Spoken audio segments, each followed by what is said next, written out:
Good evening and welcome back to another episode of The Longing, where today we are going to continue to read The Sleeper Awakes by H.G. Wells. So, let's get going. We have grave social troubles. Yes. Things have come to such a pass that, in fact, it is advisable to seclude you here. Keep me prisoner? Exclaimed Graham. Well, to ask you to keep in seclusion. Graham turned on him.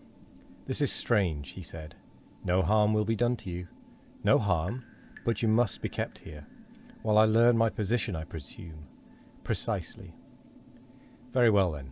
Begin. Why harm? Not now. Why not?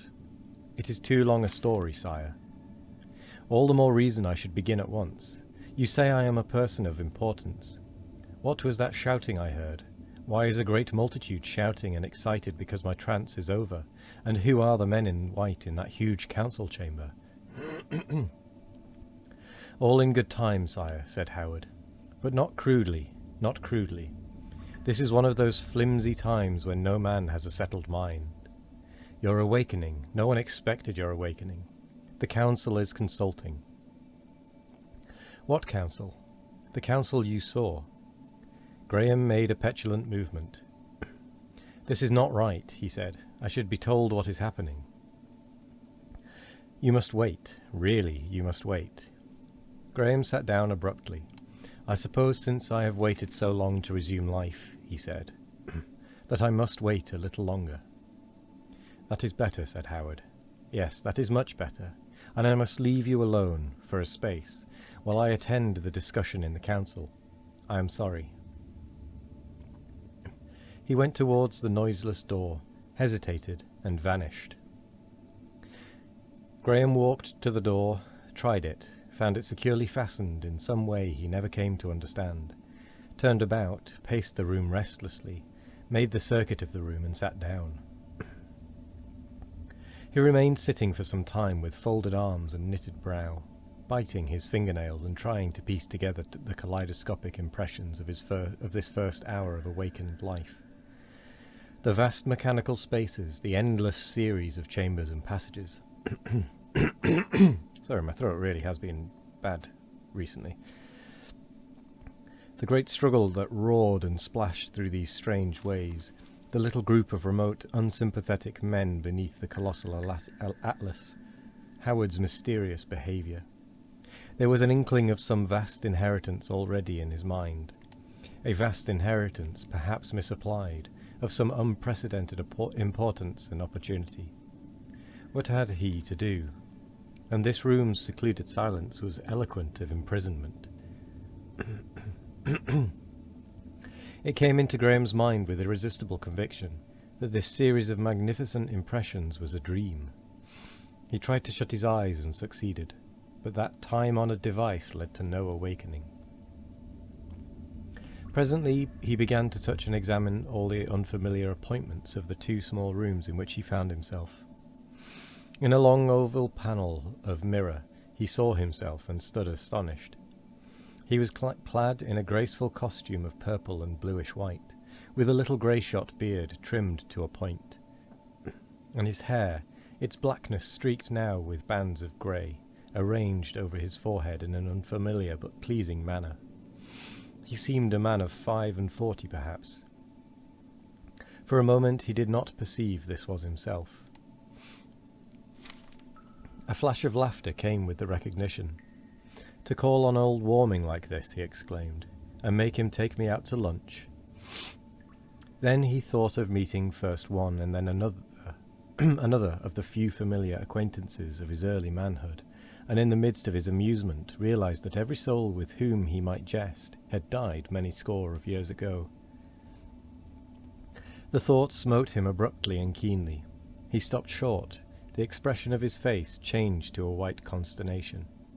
The tumultuous memory of the moving platforms and the huge facade of that wonderful street reasserted itself. The shouting multitudes came back clear and vivid, and those remote, inaudible and friendly councillors in white. He felt himself a little figure, very small and ineffectual, pitifully conspicuous, and all about him the world was strange. Chapter 7. In the Silent Rooms. Presently Graham resumed his examination of his apartments.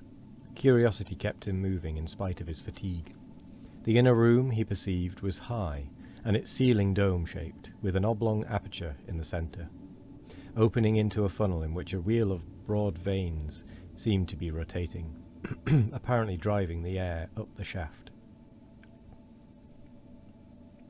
Excuse me. The faint humming note of its easy motion was the only clear sound in that quiet place. As these vanes sprang up one after the other, Graham could get transient glimpses of the sky. He was surprised to see a star. This drew his attention to the fact that the bright lighting of these rooms was due to a multitude of very faint glow lamps set about the cornices. There were no windows, and he began to recall that along all the vast chambers and passages he had traversed with Howard, he had observed no windows at all. Had there been windows? There were windows on the street indeed, but were they for light, or was the whole city lit day and night for evermore, so that there was no night there? And another thing dawned upon him. There was no fireplace in either room.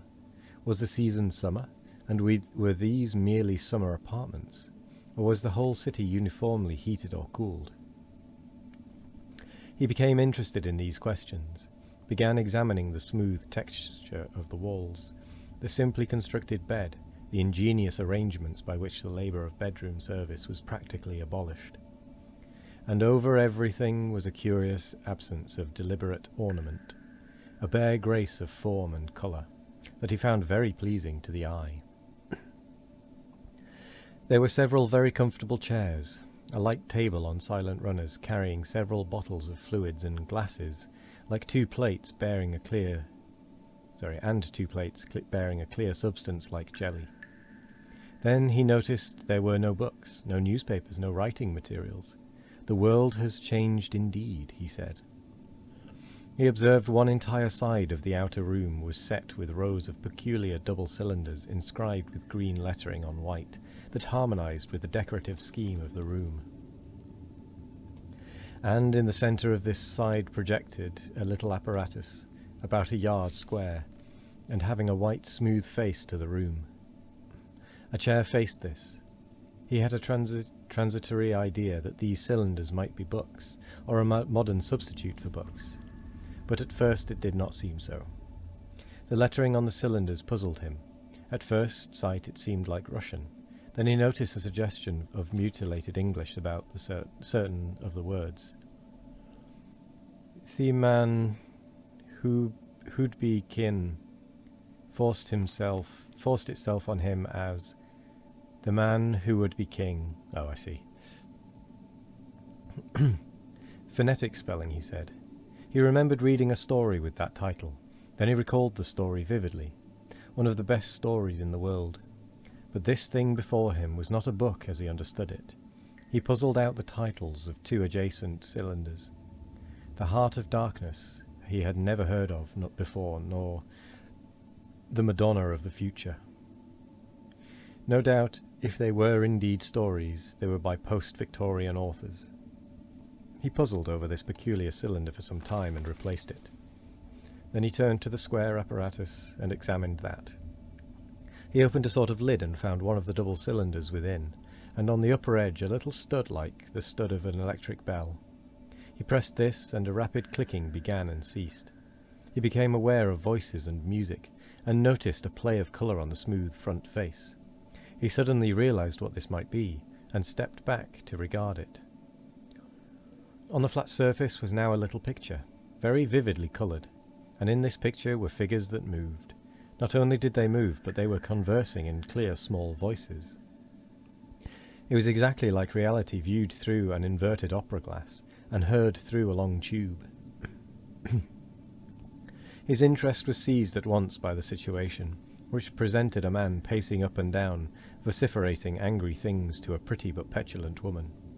Both were in the picturesque costume that seemed so strange to Graham. "I have worked," said the man, "but what have you been doing?" And with that, we come to the end of the episode. So, we're going to say thank you very much for joining us today. I hope you all have a wonderful morning, evening, afternoon, or night. No matter what time of day it is, I hope you all have a wonderful one of it. And as always, we will be back tomorrow for more of The Longing. Goodbye.